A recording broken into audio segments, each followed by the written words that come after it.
The sixth eruption in the Svartsengi volcanic system is so different from the others. It is started with a big bang, and we have several views of that.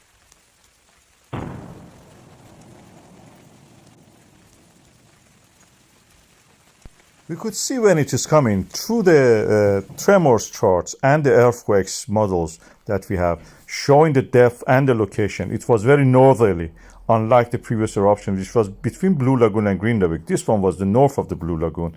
It was spread slightly to the south, but then that pathway was closed, the fissure closed, and then moved toward the north. And this is where it is erupting at the moment. You can see in this diagram how it is doing. And the northerly location of this eruption was close to the plate boundary. This is the analysis that I published previously, as you can see that. This is on the very old, 2,000-year-old fissure of the Svartsengi, which is now reactivated through this eruption. We can see the plate boundary here and the location toward the north of the Stora Skogfjell.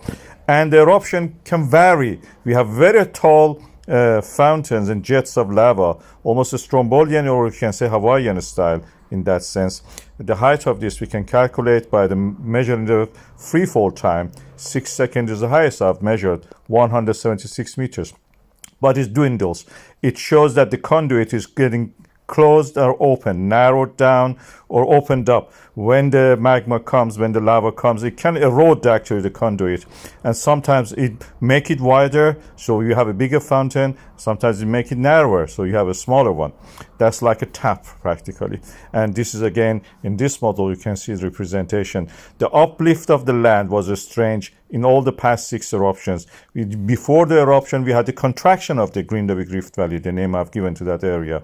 And this is what we don't expect. We expect the extension. This is the transform fault extending the, transferring the movement through the earthquakes, pulling a part of the Eurasia and Americas.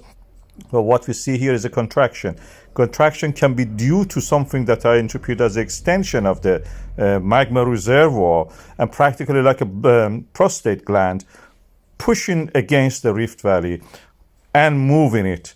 Prostate gland, you know that it can actually block the urinary tract, and this bladder-like magma reservoir acts in a similar way. This is my interpretation of this, and it seems that contraction that we are seeing and is getting narrow, the narrowing down of the Rift Valley is due to this effect. When the eruption happens, it goes back to normal. And this is the model that the University of Iceland, including Professor Thorvaldsson, have released. You can see that I will put the the wording of what they have said at the end of this video. Also the diagram, I've animated it for you. You can see that. I've also corrected the E1 is written against C on that one. I corrected it for you. And anyway, the date was also wrong, 7th of August. This is 27th of August. I didn't put that 7th one. That was the wrong one. The 27th one at the end of that message and the writing is correct one. Watch that.